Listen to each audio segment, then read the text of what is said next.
Hello friends, welcome to my YouTube channel civil maker के इस video में आपका स्वागत है। और आज हम लोग पढ़ेंगे ली चार्टलियर मेथड। यहाँ पे हम लोग उस टेस्ट को परफॉर्म करेंगे। तो चलिए शुरू करते हैं। तो ली चार्टलियर मेथड आपको शुरू करने के लिए कौन कौन से इक्विपमेंट चाहिए, तो यहाँ पे बेसिकली 3 इक्विपमेंट चाहिए। पहला जो होता है आपका मोल्ड होता है। इस मोल्ड को हम लोग क्या बोलते हैं, स्प्लिट सिलेंडर बोलते हैं। और सेकंड जो होता है ग्लास कवर प्लेट चाहिए।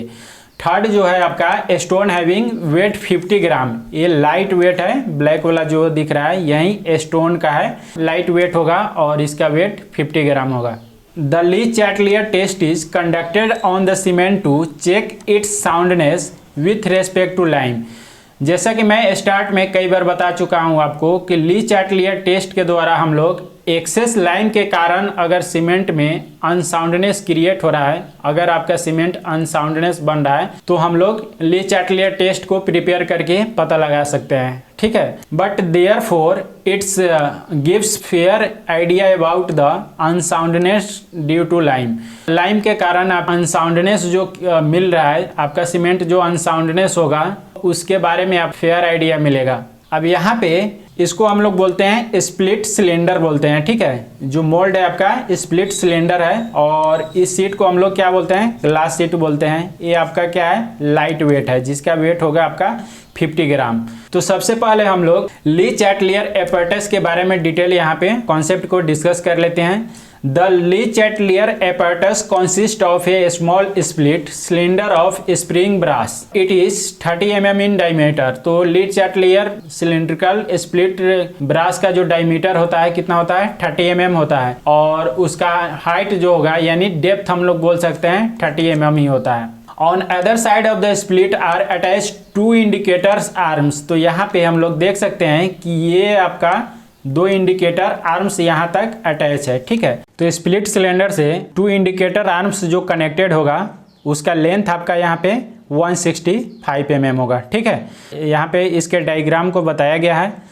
जो स्प्लिट सिलेंडर होगा उसका डाया आपका 30 mm होगा। तो यानी 30 mm का यहाँ पे स्प्लिट सिलेंडर डाला हुआ है। ठीक है, और इसके नीचे एक ग्लास प्लेट है और ग्लास प्लेट के ऊपर आपका क्या है, स्प्लिट सिलेंडर है। और ये इसका 2 इंडिकेटर आर्म्स है। किसका, स्प्लिट सिलेंडर से कनेक्टेड 2 इंडिकेटर आर्म्स है। और इसके टॉप पर आपका ग्लास प्लेट है। और ग्लास प्लेट के ऊपर हम लोग एक लाइट वेट स्टोन रखते हैं जिसका 50 ग्राम वेट होता है। तो आपका स्प्लिट सिलेंडर का कुछ इस तरह से एलिवेशन होगा।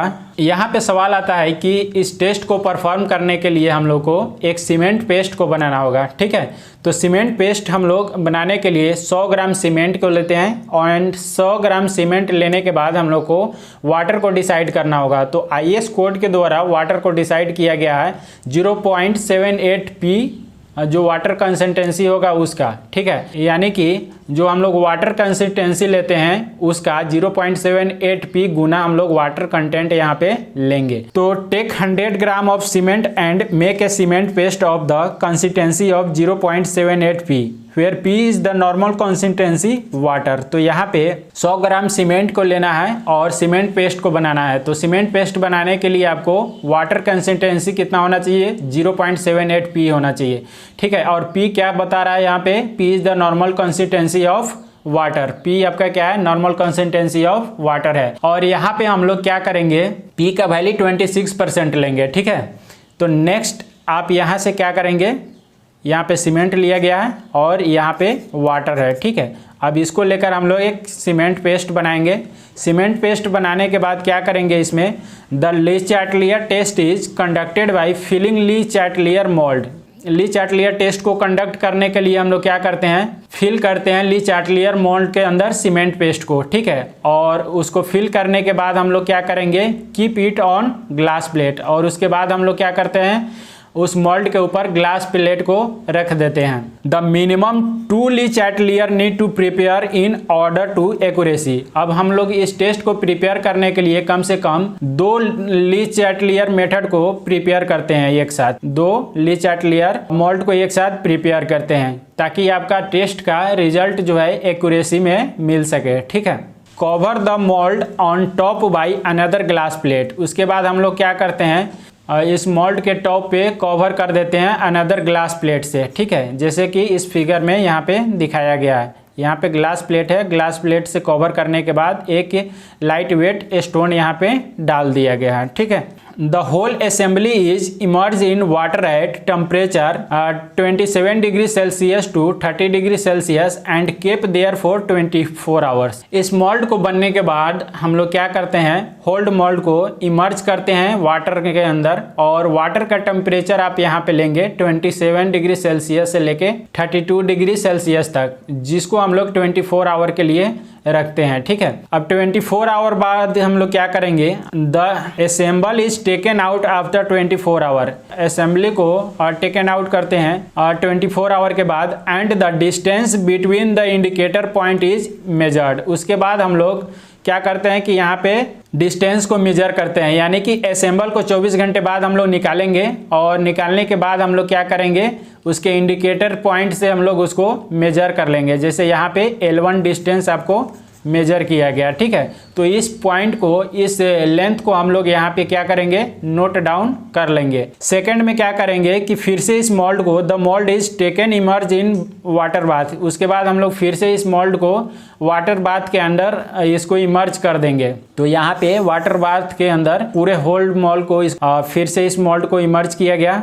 The water of the bath is brought to boiling point with the mould submerge in 24 to 30 minute and kept boiling for 3 hours. उसके बाद हम लोग क्या करते हैं, इस पूरे मोल्ड को वाटर बाथ के अंदर डाल देते हैं। वाटर बाथ के अंदर डालने के बाद उसका टेम्परेचर हम लोग क्या करेंगे, धीरे धीरे बॉइलिंग पॉइंट तक पहुंचाएंगे, और कम से कम उसको 25 से 30 मिनट तक उस टेम्परेचर पे रखते हैं। उसके बाद हम लोग उस बॉइलिंग पॉइंट पे 3 घंटा तक रखते हैं, ठीक है। The mould is taken out from water and allowed to cool. उसके बाद हम लोग क्या करते हैं, उस मोल्ड को वहां से बाहर निकालते हैं और उसको कूल करने के लिए छोड़ देते हैं, यानी उसके बाद हम लोग उस मोल्ड को कूल कर लेते हैं। And distance between the point is then measure. उसके बाद हम लोग फिर से इस डिस्टेंस को मेजर करते हैं। यहाँ पे फिर से इस डिस्टेंस को मेजर किया जा रहा है, जो आपका L2 डिस्टेंस है, ठीक है। इसके बाद हम लोग को दोनों बार में जो डिस्टेंस आपका मेजर हुआ उसको हम लोग यहाँ पे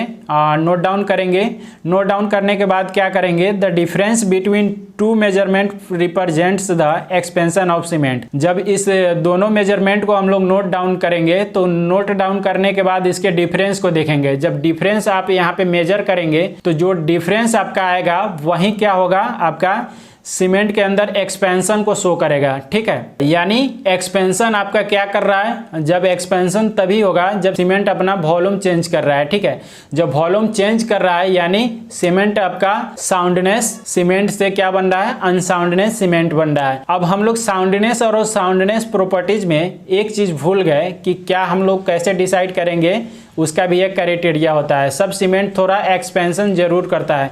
दोनों मेजरमेंट का जब डिफरेंस लेंगे तो वहाँ पे अगर उसका डिफरेंस 10 mm से नीचे है, यानी लेस देन 10 mm है, तो आपका सीमेंट जो है साउंडनेस सीमेंट है, यानी उसके बीच में है तो सीमेंट आपका साउंडनेस सीमेंट कहलाएगा। अगर उससे ज़्यादा होगा तो क्या होगा, वह सीमेंट आपका अनसाउंडनेस सीमेंट बनेगा। उसके बाद हम लोग क्या करते हैं, the Le Chatelier method detects unsoundness due to free lime. तो जैसा कि मैं पहले से ही बता रहा हूँ, ली चैटलियर मेथड जो है डिटेक्ट करता है अनसाउंडनेस जो कॉज होता है ड्यू टू किसके कारण, फ्री लाइम के कारण, तो उसको डिटेक्ट करता है। This method of testing does not indicate the presence and after effect of the excess of magnesia and calcium sulphate. कई बार आपका सीमेंट जल्दी सेट ना हो जाए, उसके लिए हम लोग क्या करते हैं, उसके सेटिंग प्रॉपर्टीज को घटाने के लिए, रिड्यूस करने के लिए हम लोग जिप्सम के क्वांटिटी को ऐड कर देते हैं। तो जैसे ही जिप्सम के क्वांटिटी को ऐड करेंगे तो वहां पे क्या होता है कि आपका सीमेंट का सेटिंग टाइम बढ़ जाता है, ठीक है। सीमेंट का सेटिंग टाइम बढ़ाने के चक्कर में हम लोग धीरे धीरे जब